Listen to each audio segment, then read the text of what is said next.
Amén, hermanos, Dios les bendiga, bienvenidos a todos. Abrimos nuestras Biblias en Apocalipsis capítulo 2 y hoy vamos a terminar los versículos del 1 al 7 que la semana pasada dejamos comenzando.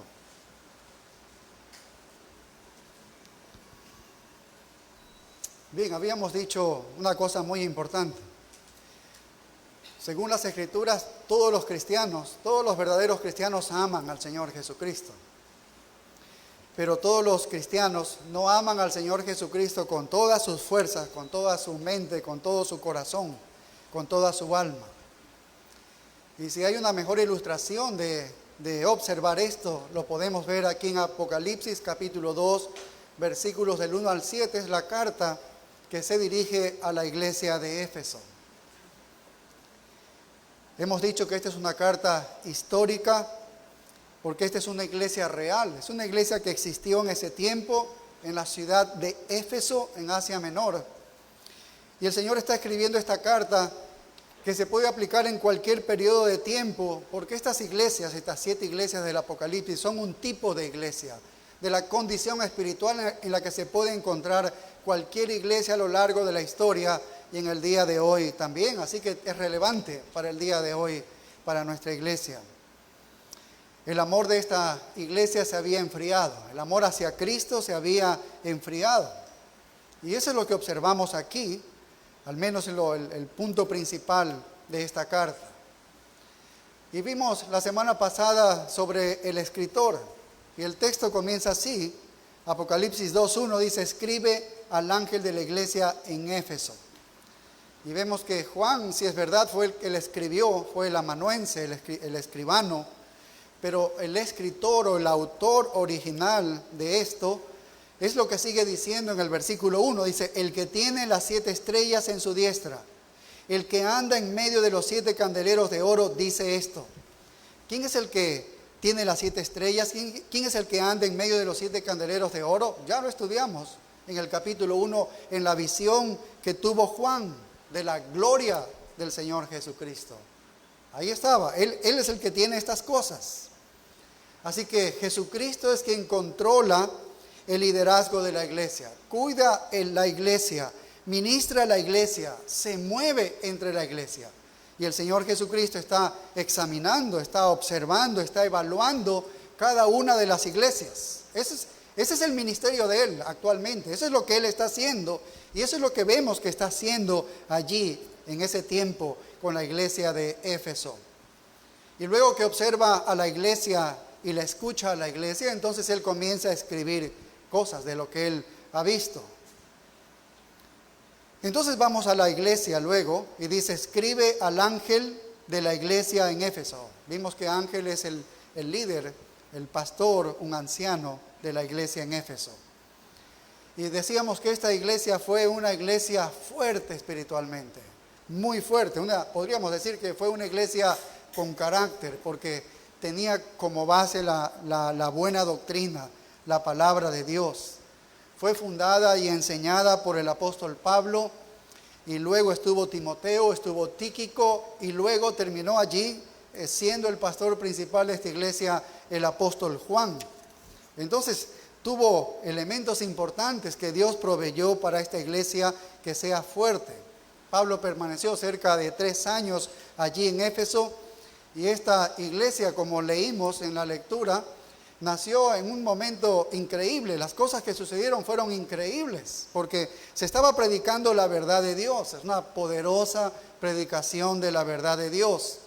La palabra se difundió, se extendió a toda Asia Menor. Vimos el problema que trajo esto. Se fundaron otras iglesias. Personas se estaban apartando de los ídolos, gente que había practicado la magia dejaba sus libros, los estaba quemando, haciendo una pila allí en medio de ellos. Algunos que tenían negocios de hacer templecillos de la diosa Diana y de muchas otras cosas, esos se enojaron, se enervaron porque el negocio se les estaba dañando. La predicación del evangelio estaba transformando la vida de esa gente y esto trajo mucho alboroto. Este fue un comienzo extraordinario de la iglesia. Y vemos que Éfeso fue una ciudad relevante, importante, aunque no era la capital de esta provincia de Asia Menor, sin embargo se le llamaba la luz de Asia.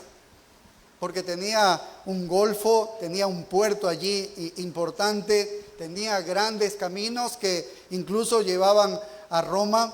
Se le llamó a estos caminos los carreteras de los mártires. Era una ciudad políticamente libre. El gobernador vivía allí, el gobernador romano vivía en ese lugar, en esa ciudad. Así que estaba privilegiada esta ciudad. Pero también era el centro de la adoración de Artemisa, que es en griego, o Diana en romano, la diosa Diana. Eso leímos hace un momento. Habían sacerdotisas por miles que eran prostitutas. El lugar de esta adoración de Diana era una de las 7 maravillas del mundo antiguo. Era un santuario para criminales y vimos que era un gran negocio como el que acabamos de leer. Entonces había de todo, había heraldos, había cantores, había proclamadores, había fiestas, había bailarines. Usted se puede imaginar el tipo de caos que había allí y que eran las celebraciones que ellos hacían. Entonces podemos entender por qué estalló esta persecución. Esta ciudad era depravada. Entonces, ¿por qué se estalló esta persecución cuando la gente comenzaba a ser transformada? Y entendemos por qué Dios dotó de grandes hombres, importantes hombres, poderosos en la palabra de Dios para que esta iglesia sea fuerte. Pero luego de esto vemos el elogio que da el Señor Jesucristo. Él está observando, está evaluando a la iglesia de Éfeso. Y es interesante porque Él dice en el verso 2, yo conozco tus obras, es decir, conozco todas tus acciones. ¿Qué acciones son las que conocía el Señor Jesús? Bueno, y sigue diciendo el verso 2, y tu arduo trabajo. Cristo está elogiando a la iglesia. ¿Por qué está elogiando? Porque el trabajo de esta iglesia había sido un trabajo de sudor hasta el agotamiento. Es decir, un trabajo hasta el cansancio. Eso es lo que significa cuando está involucrada la mente y aún los músculos. Estos hermanos habían sido verdaderos obreros. No eran cristianos que querían sentarse allí en las sillas para ser entretenidos. Ellos querían participar, querían arar, querían cosechar, querían plantar y querían cosechar. Qué interesante lo de ellos. Ellos estaban enseñando lo que aprendían, estaban compartiendo a Cristo a otros, estaban plantando otras iglesias, ayudando a las personas necesitadas. Estos eran cristianos activos. Y el Señor conoce la obra de ellos. ¿Qué más conoce? Dice, y paciencia. La paciencia es resistencia. Es decir, que ellos tenían algunas cosas, sufrimientos, estaban teniendo algunas pérdidas. Sin embargo, no era una resignación sombría ante ellos, sino que eran valientes en enfrentar lo que se venía, el sufrimiento, la persecución. Y ellos estaban con una disposición contentos de soportar todo esto. Así que permanecieron fieles, se aferraron a Cristo. ¿Qué más dice? Y que no puede soportar a los malos. Así que ellos fueron intolerantes al pecado. No habían perdido la sensibilidad al pecado. Cuando perdemos la sensibilidad de que nosotros pecamos, estamos perdidos, porque entonces estamos actuando como el mundo y no nos damos cuenta. Ellos no, ellos eran sensibles al pecado. Quiere decir que ellos estaban buscando la santificación y parece entonces que se dedicaban ellos a la disciplina de la iglesia, que es lo que de alguna manera guarda la pureza de la iglesia. ¿Qué más? Verso 2 dice, y has probado a los que se dicen ser apóstoles y no lo son, y los has hallado mentirosos. Ellos tenían la capacidad de discernir espiritualmente quién era un verdadero maestro y quién no lo era.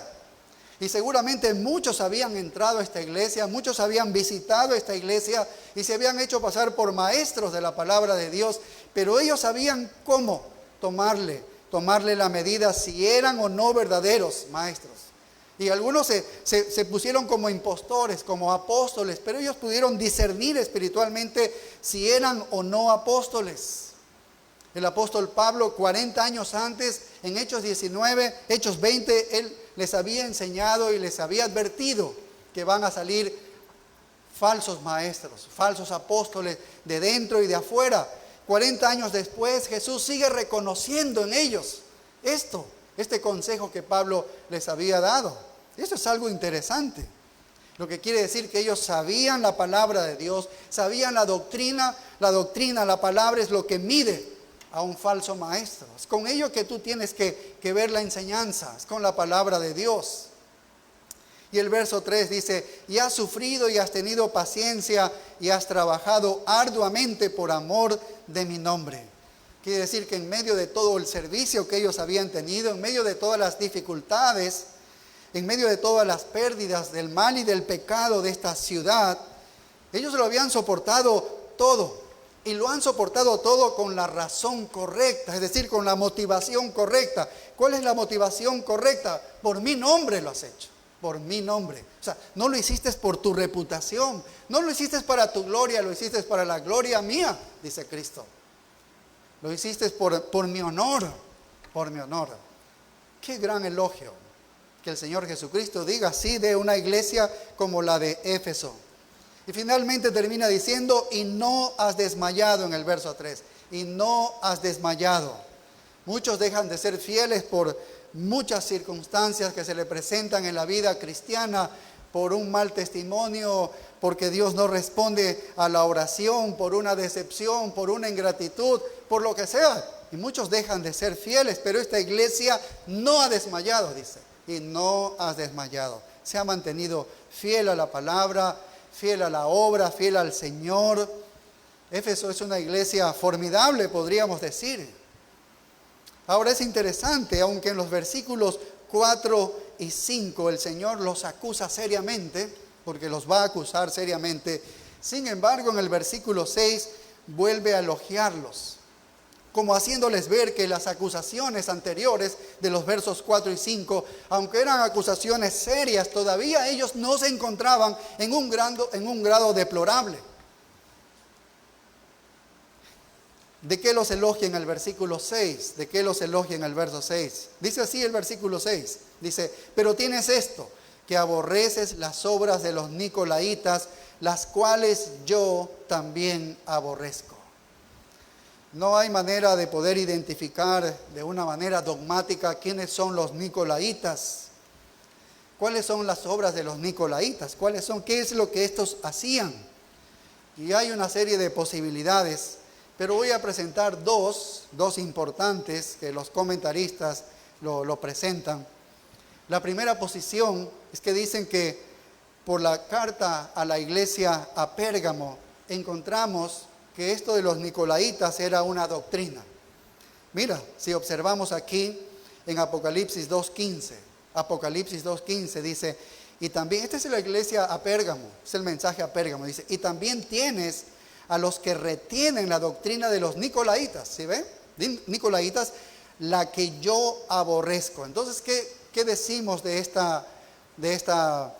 doctrina, de estos nicolaitas que tenían una doctrina, tenían una herejía? Era una doctrina falsa esto de los nicolaitas. Ahora, la palabra en el versículo 2.15 dice, comienza diciendo, y también, esto nos da una pista para saber de qué se trata esta doctrina errada, porque la palabra también significa de la misma manera. ¿De la misma manera de qué? De lo que viene hablando en el versículo anterior, en el verso 14. ¿Qué habla en el verso 14? Que es lo mismo que habla en el verso 15. Entonces, verso 14 dice, pero tengo unas pocas cosas contra ti, que tienes ahí a los que retienen la doctrina de Balaam, que enseñaba a Balac a poner tropiezo ante los hijos de Israel, a comer de cosas sacrificadas a los ídolos y a cometer fornicación.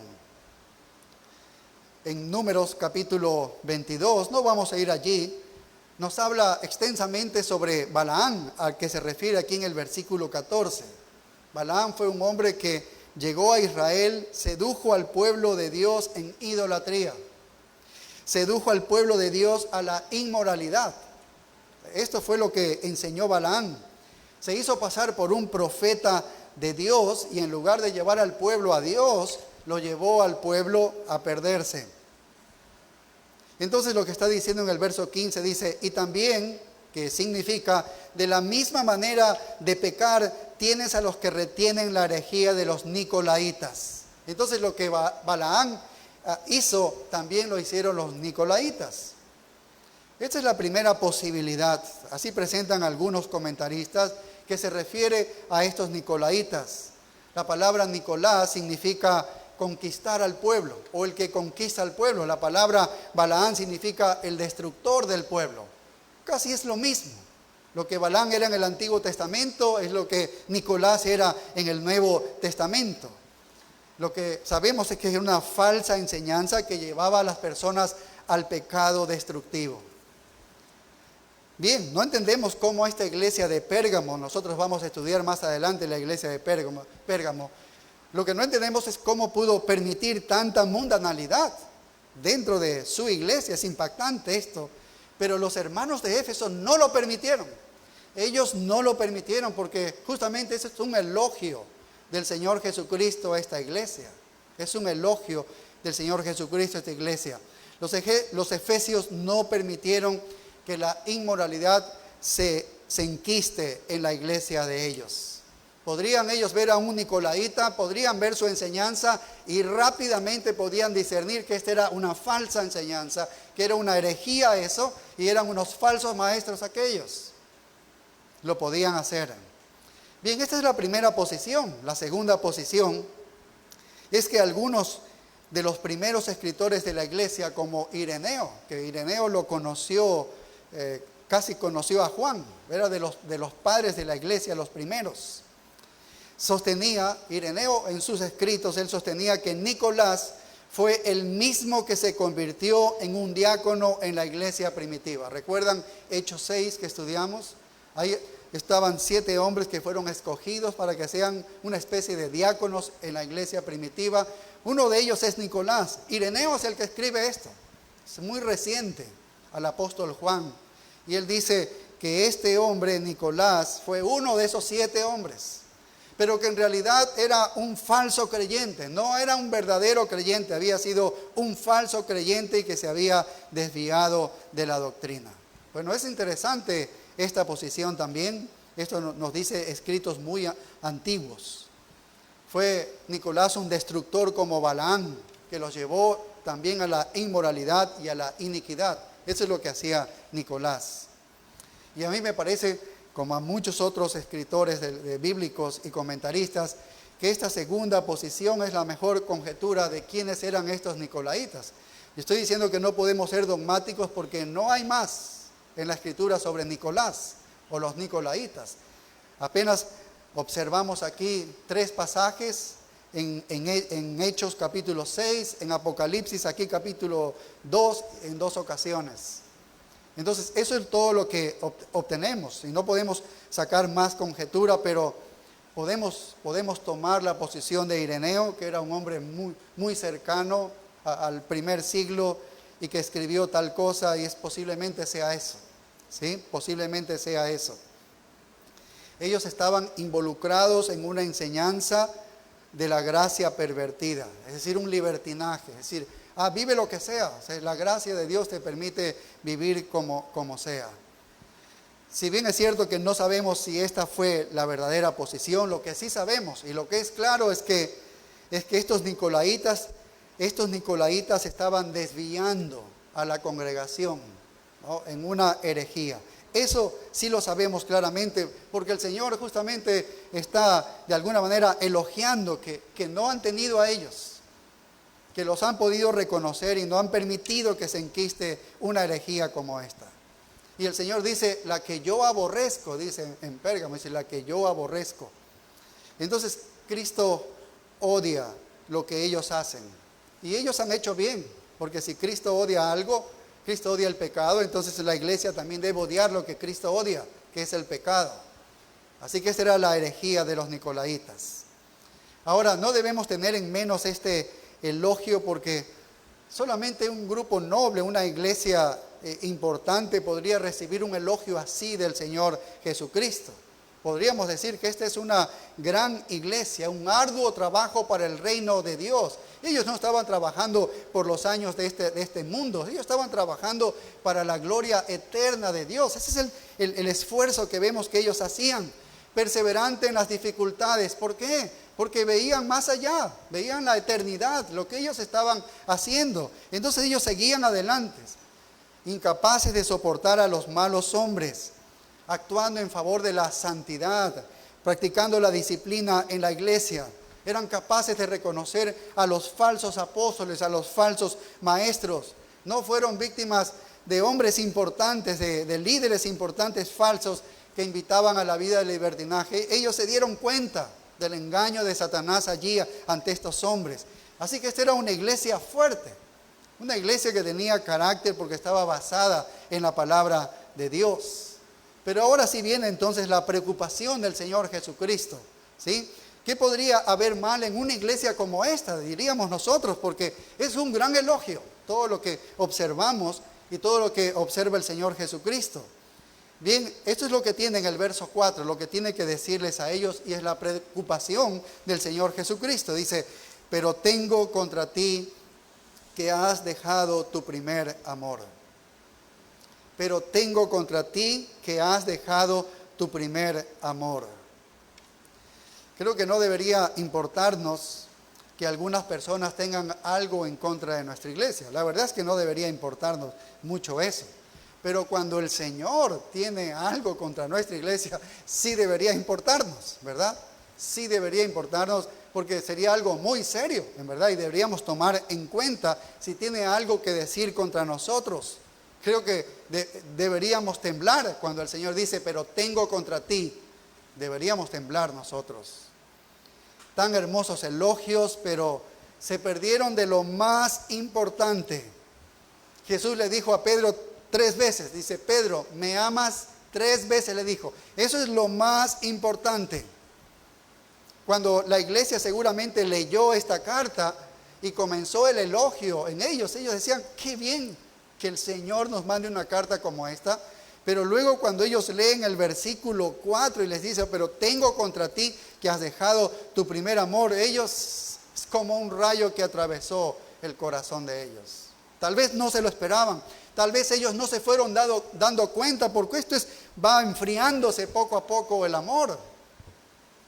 No se dieron, fue una sorpresa para ellos. Después de todas estas felicitaciones, reciben esto y fue un gran golpe para ellos, un gran golpe para ellos. Y nos preguntamos qué es que había pasado en esta iglesia, porque es una de las mejores iglesias, si no la mejor iglesia. Sin embargo, la visión penetrante del Señor Jesucristo puede ver absolutamente todo, sabe todo de nuestro corazón. Él lo sabe todo y encontró esta falla fatal para la iglesia. Es el comienzo de una caída estrepitosa de la iglesia y ahí está viéndola y observándola. Sus corazones fervientes, ese trabajo de pasión y fervor se estaba convirtiendo en algo frío ahora, en algo frío. Antes estaban apasionados, había ferviente corazón para hacer todas las cosas. Ahora era una función fría, ortodoxa. Se lo podían hacer todo, pero de una manera robótica, tal vez, mecánica. ¿Qué cosas? Eso fue mortal y peligroso para ellos. El servicio había comenzado a hacerse de una manera repetitiva, por hacerla de una manera mecánica. Lo habían aprendido así y así lo debemos hacer. Mira 2 textos aquí en el Antiguo Testamento que podríamos usar como un paralelo, porque sucedió con Israel, el pueblo de Dios en el Antiguo Testamento. Jeremías 2:2, Jeremías capítulo 2 y el verso 2.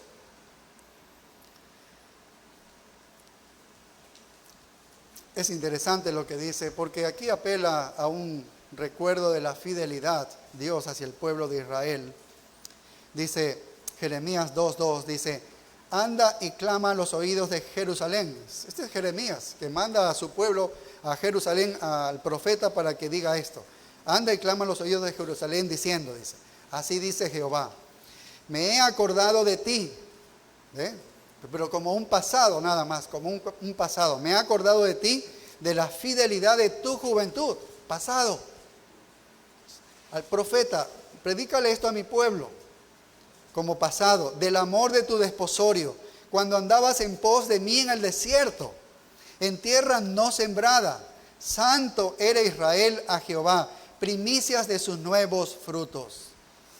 Entonces el profeta está hablando al pueblo Y es Dios hablándole y recordando la fidelidad, cómo habían sido fieles allí en el desierto, pero ya no lo eran. Y eso había sucedido con Israel. Ahora vamos a Ezequiel capítulo 16 y el verso 8. Ezequiel capítulo 16 y el versículo 8.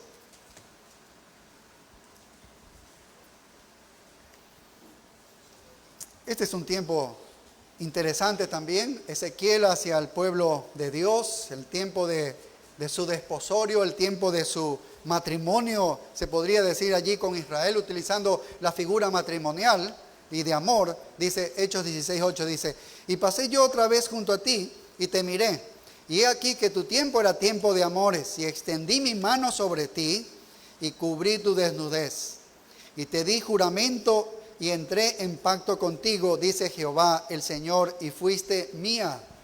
Bueno, está diciendo en otras palabras, dice, me casé contigo. ¿No? Te amé, te encontré, te tomé, te abracé y me casé contigo. Ahora mire el verso 9, lo que había hecho Dios con su pueblo. Te lavé con agua y lavé tus sangres de encima de ti. Y te ungí con aceite y te vestí de bordado, te calcé de tejón, te ceñí de lino y te cubrí de seda. Te atavié con adornos y puse brazaletes en tus brazos y collar a tu cuello. Puse joyas en tu nariz y zarcillos en tus orejas y una hermosa diadema en tu cabeza. Así fuiste adornada de oro y de plata, y tu vestido era de lino fino, seda y bordado. Comiste flor de harina de trigo, miel y aceite. Y fuiste hermoseada en extremo, prosperaste hasta llegar a reinar, y salió tu renombre entre las naciones a causa de tu hermosura, porque era perfecta a causa de mi hermosura que yo puse sobre ti, dice Jehová el Señor. Y mire el verso 15, pero confiaste en tu hermosura y te prostituiste a causa de tu renombre, y derramaste tus fornicaciones a cuantos pasaron, suya eras. Entonces Dios está hablando a su pueblo y diciéndole, recuerda tu belleza, recuerda el tiempo de tu amor, Israel, recuerda el tiempo de tu compromiso. No, Dios le está diciendo esto a Israel. Y esto es exactamente lo que está diciendo aquí en nuestro texto. Si la luna de miel había terminado con Israel, la luna de miel había terminado con la iglesia de Éfeso. Lo mismo estaba sucediendo acá. Ya no me amas como me amaste una vez. Ya no, iglesia de Éfeso. No me estás amando así. Tu amor se ha enfriado. Tu amor se ha enfriado. Y creo que el amor que se enfría es el precursor de la apatía espiritual. ¿Sí ves? Alguien cuando llega a una apatía espiritual es porque el amor se ha ido enfriando. Es el precursor de la indiferencia. La indiferencia no viene, sino primero viene que el amor se va enfriando. Y creo que ese es el mayor temor que debemos tener nosotros de nuestra iglesia, ya que es el primer paso que se mueve para la gran caída. Recordemos que la carta a las iglesias de Éfeso, que son 7, 5 de ellas son iglesias que tienen un mal informe. Y cada una de estas iglesias va en una forma decreciente y progresiva hasta llegar a la iglesia de la Odisea, que es una iglesia falsa, donde Cristo está fuera. Cristo está tocando la puerta porque Cristo no está en la iglesia. Pero este es el comienzo, así es como se comienza. Y eso es lo que había ocurrido en Éfeso. ¿Era una iglesia doctrinal? ¿Qué dirías tú? ¿Era una iglesia doctrinal? Sí, diríamos, por lo que estamos leyendo. Sí, era una iglesia sólida doctrinalmente. ¿Era una iglesia moralmente pura? Diríamos, sí, era una iglesia pura porque disciplinaban y buscaban de alguna manera la santidad. Era una iglesia que disciplinaba, sí. Era una iglesia que trabajaba y obraba, sí, podríamos decir. Porque eso es lo que el Señor Jesucristo ha hablado de ella. Han nacido de una manera increíble, ¿no? Han dejado poderosamente la idolatría pagana. Y ha tenido un liderazgo espiritual grande que Dios le ha puesto allí. Comenzó muy bien, comenzó con una pasión tremenda por Cristo, que iba a todos lugares llevando el evangelio, pero ahora se ha enfriado y puede llegar a juicio. ¡Qué tremendo! Porque qué tremendo, se ha enfriado. ¿Cómo se sentiría una esposa? ¿Cómo se sentiría una esposa si su esposo un día le dice, ya no te amo? Ya no te amo, no te amo para nada. Pero ¿sabes qué? Vamos, yo voy a seguir así, voy a seguir trabajando, voy a seguir viviendo contigo, voy a seguir siendo el padre de los hijos, voy a seguir siendo tu esposo, pero no te amo.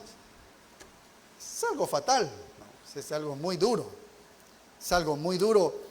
Y lo mismo se sentiría un esposo si su esposa le dice, mira, ya no te amo, pero nada cambiará, pero ya no te amo. Es muy duro eso, un mensaje como este. Pero este es el mensaje que se da al Señor. Nosotros no podríamos imaginar que le decimos al Señor algo como esto. Mira, Señor, tú un día nos salvaste del pecado, nos has librado del juicio y de la condenación, nos has traído gozo a nuestra vida, pero ya no te amamos. Así que yo voy a seguir obrando aquí porque tengo que obrar, voy a seguir viniendo a los cultos y venir así, pero ya no te amo. Creo que no le diríamos al Señor así, pero si el Señor revisa con sus ojos nuestras vidas, Él sabe si nos encontramos así o no. Aunque no lo digamos nosotros, Él sí sabe si es verdad eso o no. Bien, esto es lo que encontró. Y eso es algo fue durísimo para ellos, lo del verso 4. Pero veamos ahora el mandamiento que Él da en el versículo 5 para poder salir de eso. Es el remedio, ¿no? Y da un mandato, es mandamiento. Así que esto es orden, esto tienes que hacerlo. Tienes que hacerlo para que salgas de este enfriamiento de tu corazón. ¿Qué es lo que le dice? Bueno, en primer lugar le dice, recuerda, por tanto, de dónde has caído. Recuerda.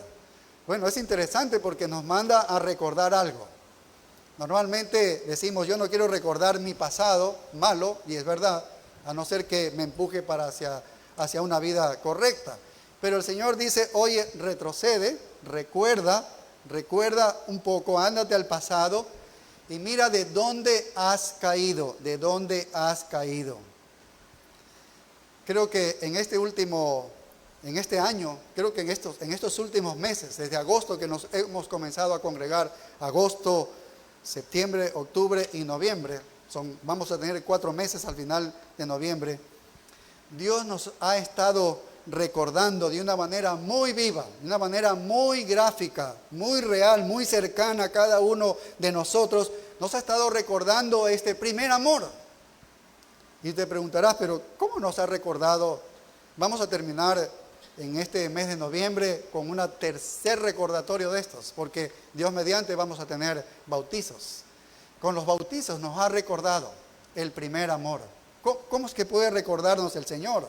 Bueno, cuando escuchamos una y otra vez a los nuevos convertidos que se paran aquí y comienzan a hablar de cuán grandes cosas ha hecho Dios en su vida, cómo es que ahora ellos tienen celo por la palabra de Dios, cómo tienen hambre de leer la palabra de Dios, cómo ellos, sus vidas han dado un giro, cómo ahora ellos quieren asistir a la iglesia.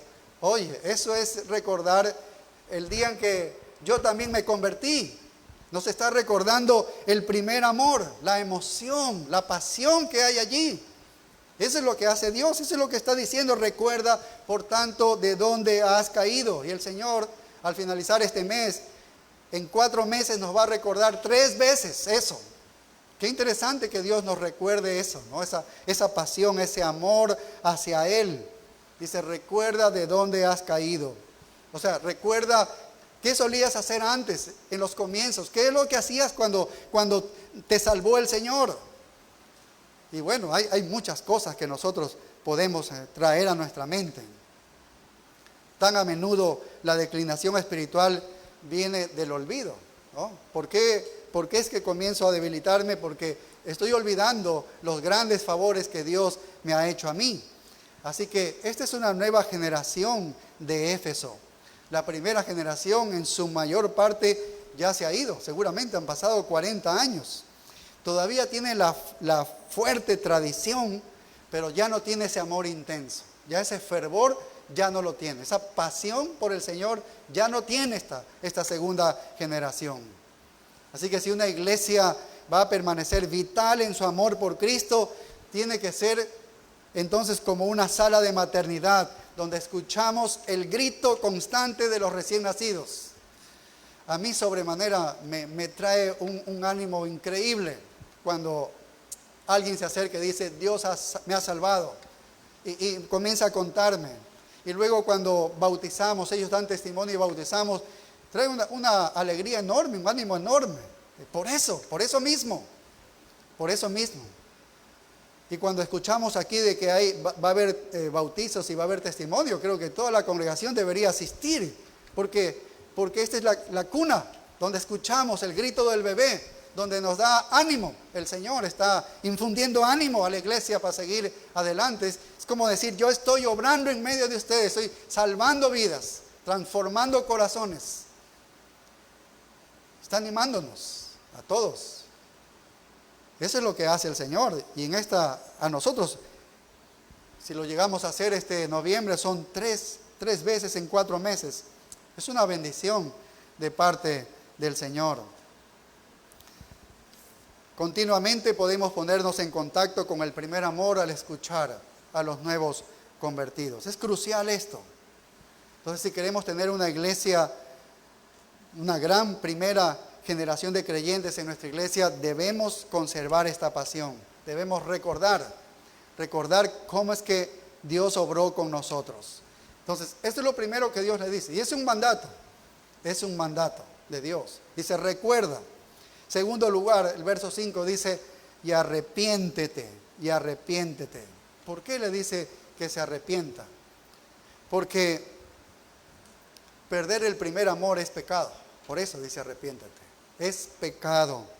Cuando perdemos el primer amor, entonces él dice arrepiéntete. Esa intensidad que ha ido decreciendo en el amor por Cristo es pecado. Si ha ido decreciendo en tu vida cristiana, entonces es pecaminoso lo que estás viviendo. La falta de amarlo al Señor Jesucristo con todo nuestro corazón, con toda nuestra mente, con todas nuestras fuerzas, es pecado si no lo amamos de esa manera. Es pecaminoso para nosotros. Arrepiéntete, dice, oye, ponte de rodillas, ora a Dios, suplica a Dios, arrepiéntete por lo que estás viviendo, ¿no? Por este amor debilitado que está ocurriendo en tu vida y cada vez va haciéndose más frío, más débil. Y en tercer lugar dice el verso 5, y haz las primeras obras. Es decir, haz las primeras acciones del principio. Y es fácil para nosotros. ¿Qué es lo que hicimos al principio? Estuve hablando con un joven hace unas semanas atrás, de 15 años, que Dios parece haberle salvado su vida y le ha dado una nueva vida. A mí me trae mucho regocijo hablar con personas que se acercan así. Y me dijo que él comenzó a tener un deseo de pedir, quería entender las Escrituras. Un domingo se me acercó aquí y me dijo, quiero que me enseñe a entender la Biblia. Y en otras semanas es que tengo un deseo por leer la Biblia. Y leo las Escrituras. Y deseo conocer más de Dios. Y antes no tenía ningún sentido. Venía aquí porque sus padres vienen aquí, con toda su familia viene, y los hijos saben que deben obedecer a sus padres y los traen acá y ellos vienen. Pero él venía porque él deseaba venir ya a la congregación. ¿Sí entiendes? Él deseaba venir. Él sabía que externamente no cometía grandes pecados, pero internamente él sabía que pecaba y pedía perdón a Dios. Antes no le pasaba por su mente jamás acordarse de Dios cuando pensaba algo malo. Entonces, eso es maravilloso. Esas son las primeras obras. ¿Y uno qué hace en las primeras obras? Uno va y cuenta en su trabajo lo que me ha pasado. Es que Dios ha cambiado mi vida. Y a la final te toman como chiflado, tal vez, en un comienzo. Y eso es lo que haces. Y comienzas a servir y comienzas a disponerte y comienzas a decir, oiga, yo quiero servir en lo que sea, póngame donde sea. Esas son las primeras obras. Y comienzas a testificar, predicar el Evangelio. Quieres llevar este Evangelio a cualquier otra persona porque es que no puedes callar eso. Tienes un fervor, hay un amor por Cristo, que tienes que hablarlo, que no puede estar eso metido allí, encapsulado. Y eso es lo que está diciendo, haz las primeras obras. Vaya. Entonces, esa es la pasión por Cristo, pasión por la palabra. Y vemos cómo muchas personas aman a Cristo de una manera increíble. Y eso es lo que ocurre en los bautismos cuando vemos. Por eso es que yo no me perdería ningún bautismo, ningún testimonio. Quiero escuchar el detalle de ellos. ¿Qué es lo que dicen? ¿Cómo Dios obró? ¿Entiendes? Es que Dios está hablándonos a todos. ¿Cómo es que he obrado en esta persona? De una manera particular he obrado. Y quiere que tú conozcas, quiere que te enteres. ¿Ves por qué es importante siempre venir a esos servicios, a esos cultos? Si tú enseñaste una vez, pero ya no, tu amor se ha enfriado. Si antes orabas, ahora ya no oras. Si antes te congregabas con algún grupo para participar de algo, testificar, y ya no lo estás haciendo. Antes venías los domingos en la tarde y ahora ya no vienes, o de vez en cuando. Tu amor está enfriando, ¿ves? No tienes el mismo fervor. No tienes el mismo amor. Antes leías abundantemente las Escrituras, ahora ya no lo lees, ya no la lees muy poco. Entonces, este es un amor que se está enfriando, entonces debes volver a las primeras obras, es lo que dice el Señor, estas 3 cosas. Recuerda, arrepiéntete y haz las primeras obras. Haz las primeras obras. Y mire lo que dice el verso 5. Pues si no, es decir, caso contrario, si tú no haces eso, porque es un mandato de Dios, 3 cosas, es mandato de Dios. Si no haces eso, vendré pronto a ti, dice, vendré pronto a ti. No va a tardar, es pronto. No sabemos cuándo, pero es pronto, vendré pronto a ti. Y este pronto a ti no es la segunda venida del Señor Jesucristo que estás esperándola. No es eso, mira lo que sigue diciendo. Y quitaré tu candelero de su lugar. Tú sabes lo que es el candelero, ¿no? Candelero son las 7 iglesias. Si quita, cada candelero es una iglesia. Un candelero es la iglesia de Éfeso. Quita el candelero, no hay iglesia. No hay iglesia de Cristo. ¿Entiendes? Dice, quitaré tu candelero de su lugar si no te hubieres arrepentido. Es una gran iglesia Éfeso. Tiene una gran reputación Éfeso con la doctrina. Tiene un gran ministerio Éfeso. Pero si no cambias, no tendrás nada. No vas a tener absolutamente nada porque voy a quitar esa iglesia de ese lugar y la pondré en otro lugar. Cristo es así. Y la pone en otro lugar. Y tú ves que iglesias se cierran, pero hay iglesias que no se cierran. Podrías terminar como la Odisea, que Cristo ya no está allí. Allí ya Cristo quitó el candelero, se fue. No, se fue. Y ahí está una iglesia apóstata. Que es que hay muchos hoy en día. Hay muchas iglesias así. Y nos preguntamos, y tal vez te preguntes, ¿sucedió esto con la iglesia de Éfeso? ¿Sucedió esto? Sucedió. Eso fue lo que sucedió. Dios quitó el candelero de este lugar. Y esa es la parte triste, porque ni siquiera hoy en día hay ciudad, hay ruinas de la ciudad de Éfeso. Se ha excavado el teatro donde hacían ahí números, el templo de la diosa Diana y muchas calles y cosas. Y ni siquiera ciudad quedó Éfeso. No hay iglesia en ese lugar. Y ya tú ves hoy en día toda esa zona de Asia tiene que ser nuevamente evangelizada, con el peligro de misioneros que pueden morir si se enteran de que ellos son cristianos y están predicando el evangelio. Entonces, este es un recordatorio sombrío para nosotros también, de una iglesia que no hizo caso a la carta y la luz fue quitada de esa iglesia. Y veamos el consejo que da el Señor Jesucristo en el versículo 7. Este consejo tiene 2 cláusulas allí. Primero hay una invitación y luego una promesa. Invita y luego una promesa. Mira la invitación, dice, el que tiene oído, oiga lo que el Espíritu dice a las iglesias. Bueno, es como que el Señor está llamando la atención y diciendo, oye, escucha esto que te estoy diciendo, debes escucharlo. Al finalizar estas cartas también termina con un llamado a escuchar lo que el Espíritu dice a las iglesias.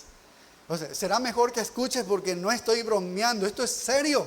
Se voy a quitar el candelero si tú no haces esto.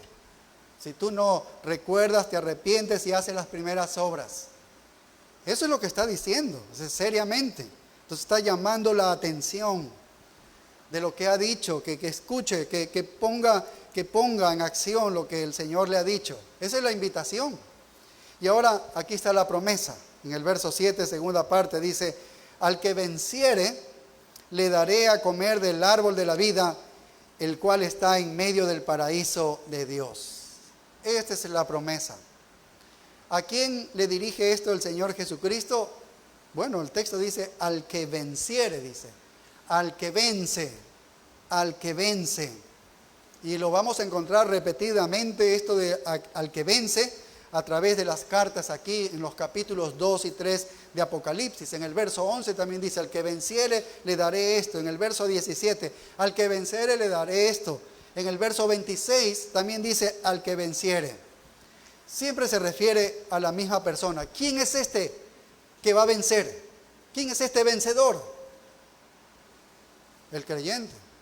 Si le preguntamos a Juan, que es el que hace este escrito, y averiguamos en sus escritos anteriores, cuando él se refiere al que vence, ¿a quién se está refiriendo? Y vamos nosotros a entender claramente que él se está refiriendo al creyente, porque él es el que está, es el mismo autor. Mira en 1 de Juan 5:4 lo que dice. 1 de Juan 5:4. Dice, porque todo lo que es nacido de Dios vence al mundo, dice. ¿Ves? Y esa es la victoria que ha vencido al mundo, nuestra fe. Nuestra fe. Ahora, ¿quién es el que vence al mundo? Sino el que cree que Jesús es el Hijo de Dios. Así que en la propia definición del apóstol Juan, quien es el que escribe 1 de Juan y también escribe Apocalipsis, vemos que el que venciere se está refiriendo al creyente, a los verdaderos cristianos, a los verdaderos creyentes. Y es a ellos que les va a dar la promesa que dice aquí en el versículo 2 y el verso 7, al que venciere. ¿Cuál es la promesa? Le daré a comer del árbol de la vida, el cual está en medio del paraíso de Dios. Bueno, esta es una promesa para los creyentes verdaderos. Esta es una promesa para los creyentes verdaderos. Al vencedor del Apocalipsis 2 y 3 contrasta con el mismo cobarde que habla en Apocalipsis 2:10 y 2:13. Es diferente, es un contraste. Estos vencedores con los que son sexualmente inmorales y viven ahí en la iglesia como Pérgamo, por ejemplo. Si ves, el vencedor de esta iglesia contrasta con los idólatras del versículo 14 y el verso 20 de este capítulo 2 de Apocalipsis. Es un contraste contra ellos, contra los mentirosos, como comenzó estos falsos apóstoles que llegaron a la iglesia de Éfeso. Es un contraste con ellos. Y hay otros versículos más que hablan de los mentirosos. Así que el vencedor es el verdadero creyente, es a él que se le da una promesa. Mira Apocalipsis 21:8, Apocalipsis 21:8 lo que dice. Apocalipsis 21:8 dice, pero los cobardes e incrédulos, los abominables y homicidas, los fornicarios y hechiceros, los idólatras y todos los mentirosos tendrán su parte en el lago que arde fuego y azufre, que es la muerte segunda. ¿Ves? Entonces las personas que se están identificando en los capítulos 2 y 3, que son asignadas ¿a dónde? Al infierno. Y los ves en el capítulo 8 de Apocalipsis y están en contraste con el vencedor que tiene la promesa del cielo. No hay duda que el vencedor es el creyente, entonces. El vencedor es el verdadero creyente. Porque el verdadero creyente no es un practicante del pecado, como lo que menciona aquí. Ahora, este es un tipo de cristianismo, si dice así, al que venciere, es de alto nivel la exigencia del Señor. Un verdadero creyente debe tener un alto nivel, entonces, de cristianismo. Es una definición de verdadero cristiano. Si quisiéramos definir al verdadero cristiano, podríamos ir a Apocalipsis y decir, es el vencedor, ese es el verdadero cristiano, es el que vence, es el vencedor. A esta persona se le va a conceder el árbol de la vida, dice, el árbol de la vida. Y ese árbol de la vida que también se menciona en Génesis 2:9, ¿recuerdan? Que ese es en el paraíso terrenal, allí se puso el árbol de la vida para Adán y Eva. Era la fuente de la vida en ese jardín. Pero también se menciona en Apocalipsis 22:19, justo al final también se menciona esto. Entonces el Señor nos va a dar el árbol de la vida y no lo quitará, dice, no lo quitará, pero se lo quitará a aquellos que manipulen su verdad, a ellos, que manipulen su verdad, que estén mintiendo, ¿no? el árbol de la vida estaba en el jardín del Edén en la tierra. El árbol de la vida estará ¿dónde? En el cielo. Esto es una promesa entonces para estar en el cielo. Habla de la vida en el cielo, el árbol de la vida en Apocalipsis. Nos habla de la vida eterna en el cielo con Dios. Mira la descripción de este árbol en Apocalipsis 22:2. Apocalipsis 22:2. Mira lo que dice. Dice, en medio de la calle de la ciudad. Esta es la nueva Jerusalén, la ciudad celestial. Está hablando, se refiere a ello. Dice, en medio de la calle de la ciudad y a uno y a otro lado del río estaba el árbol de la vida que produce 12 frutos, dando cada mes su fruto, y las hojas del árbol eran para la sanidad de las naciones. Esa sanidad de las naciones no era porque estaban enfermos. Recuerdo que en el cielo no va a haber enfermos, sino que habla de vigor, habla de integridad, habla de la prosperidad del creyente, de una salud eterna. De eso habla, de una salud eterna. ¿Y dónde está? Bueno, en el paraíso de Dios. Es la manera de Juan de hablar del cielo. Así que termina con una promesa para el creyente. Qué aliciente para el verdadero creyente, que es una promesa para él. ¿Qué podemos aprender de lo que hemos estudiado aquí? Que nos aseguremos entonces si somos verdaderos creyentes. Asegurémonos si somos verdaderos creyentes. Porque entonces seremos vencedores que nos dirigimos al cielo. Seremos los vencedores que nos dirigimos al cielo. Y asegurémonos como creyentes de mantener el primer amor. Asegurémonos de mantener el primer amor, hermanos. Dios les bendiga. Oremos. Padre, gracias, Señor, por el mensaje a Éfeso, oportuno para nuestras vidas, Señor, en aquellos que tal vez el fervor inicial ha menguado en este tiempo, Señor. No es el mismo, Padre. Y vienes con palabras y mandatos propicios a nuestra vida, Señor, para recordar lo que fuimos, Señor. Para arrepentirnos de este pecado, Padre, y hacer estas primeras obras. Oh, Padre, impulsa a nuestra iglesia con un fervor así, con este primer amor verdaderamente copando nuestros corazones y nuestras vidas a toda esta iglesia, Señor. Alabamos y bendecimos tu nombre por todo lo que has hecho, Señor. Y cómo nos mandas a que podamos seguir, Señor, en esa pasión por ti, en esa pasión por amarte, por hablar a otros de Cristo, por leer tu palabra, por conocerte más, Señor. Sigue obrando en nuestros corazones, Señor. Ayúdanos a ser una iglesia, Señor, que verdaderamente sepa tu palabra, honre tu nombre, pero que también tengamos ese amor a Cristo, aunque seamos capaces de dar la vida por ti, Señor. En tus manos quedamos en Cristo Jesús. Amén. Nos ponemos de pie, hermanos, para despedirnos en oración.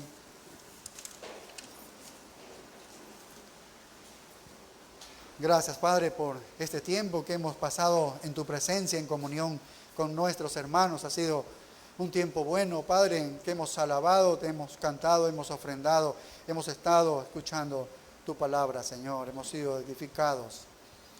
Padre, ahora llévanos con tus más ricas bendiciones. Te lo pedimos en el nombre de Cristo Jesús. Amén. Nos vemos a las 5 de la tarde, hermanos.